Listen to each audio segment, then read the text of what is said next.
So my second video this week, on the subject of trying to manage our feelings. I suppose that the last one was all about how we just as human beings want to feel good, and whenever we think that's available in the outside world, we'll continue to do things in the outside world to make us feel better. So it's almost like you can't, it just doesn't work that, and you can't outdo a feeling. And by do, I mean you can't take action to resolve a feeling. And particularly when we are stirred up, it is because our thinking is off. It's not helpful, it's not true, it's often about the past or the future, it's not about the present moment. And that thinking often offers the resolution to the feeling which it created in the first place. There's a real irony around this. There's a lovely quote by David Bohm who said, "Thought creates reality," and then says, "I didn't do that." And I kind of tag on the end of that quote. I say, and then it tries to fix the mess it made. And perhaps what we don't do, particularly, a lot of the people I work with are very clever people, intellectual people who are high achievers, people who I've relied, I think, on the intellect as the answer to everything for a long time. And I would say, me too. I would definitely say that's a place I come from in life. I still spend far too much time thinking about things and talking about things and overthinking about things. That is exhausting, really. So, and what I've noticed is when we just allow thought to settle, that there's something, first of all, peace is there. It's already there. It's underneath that noise all the time. And there's, we can really start to see that there's a really clear difference between settling into a place of peace and doing something from a place of deeper knowing, as opposed to that reactive. So what we're really talking about here is the difference between reacting to a feeling and responding. And as I'm saying that, I'm feeling this sense of slowing the chuff down. We're all going so fast. We don't even see often until after the reaction that something's not quite okay. It can take a while of being in that reactive space before we might notice. This video is for me. I'd love to pretend I'm out the other side of this and I don't need to hear this, but I need to hear it too.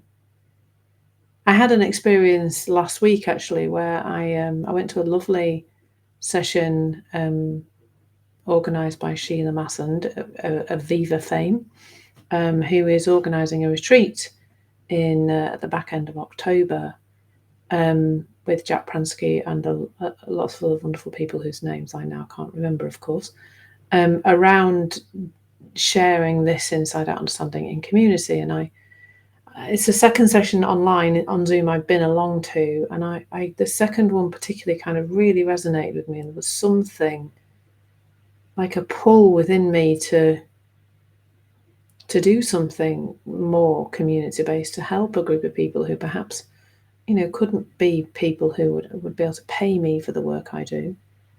That's one of the things I love about Insight Timer, is I get to create content, share content, and people who can afford to pay $9 a month for a membership can access it, and people can access a lot of my content for free too. So I felt there was something there, and I noticed I started to get very stirred up in my mind. I could feel my mind pulling me in lots of different directions. I'm an educationalist. I worked in primary education for 20 years. So was it about children in education? Was it about, people who have been through some other difficulty? I was all over the place, and I just knew in that moment to put it down. Because when we start to feel stirred up about something, that intellect really does want us to work from that stirred up place to find a solution. And I've started to see more and more that just doesn't work. It is the truth of it, And then the next morning, I ended up in a meeting with a lady who suggested a community to me to support. And it just felt so aligned. It was amazing. And you've probably noticed yourself that the peace that you're looking for mostly doesn't need you to do, well, not mostly, always doesn't need you to do anything. It's there. It's just waiting for us to put the snow globe down and allow it to settle. Now, I think there's some things that are really helpful in terms of us seeing in the moment that we've got stirred up thinking. Because if we see we've got stirred up thinking, we're much less likely to follow that stirred up thinking to try and find peace, which is not in the stirred up thinking. It's there underneath all the time. And the body, it is the powerful guidance here. The body always clues us in when we're caught up. It lets us know, there's tension, there's tightness, there's discomfort in the body. There's those sensations that don't feel so good. And that's why discomfort isn't a problem to us. It's a guide to us.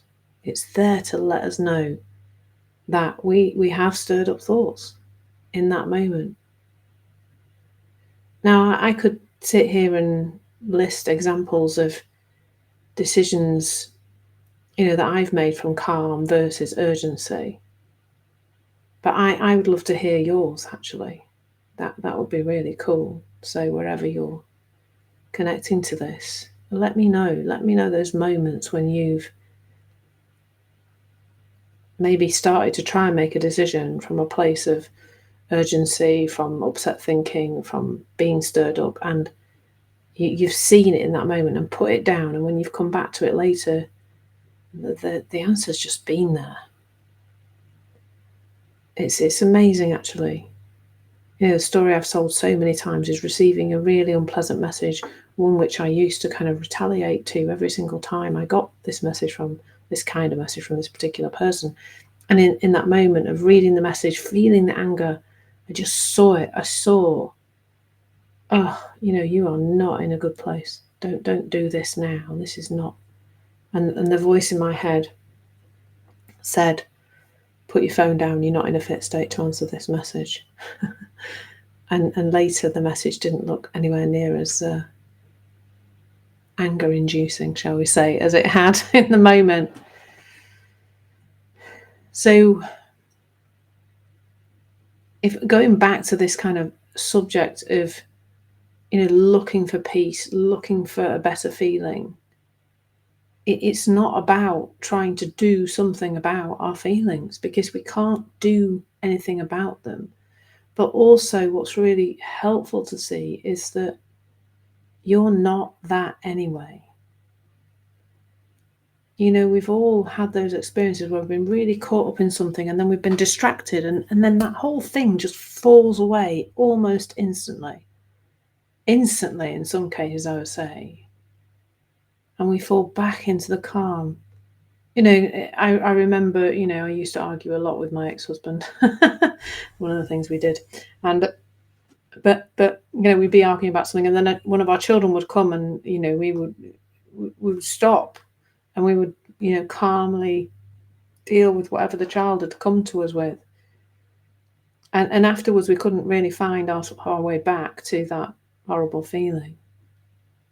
Now, obviously, distraction is one of those things, but it's seeing that what's really happened isn't the distraction. What's really happened is a dropping of that thought storm.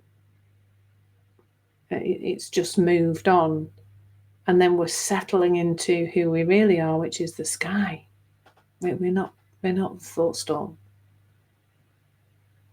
The awareness underneath the thought is the permanent bit, not the thought.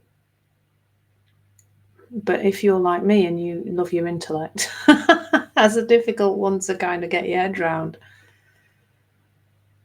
So what's helpful here, I think, is to slow the chuff down. We're all going too fast. I think the reason why there's so much anxiety and stress and upset in the world mostly is because everybody's just going too fast. It's not passivity to just slow down a bit. Just take some breaths and just see that when you're in a nice feeling that is there and available all the time, you will make better decisions. You will move forward with more ease. You will be more in a place of trust. And when you see in the moment that feeling you're having is coming from thought in the moment, not coming from out there in the world, it makes less and less sense to do things out there in the world to resolve your feelings.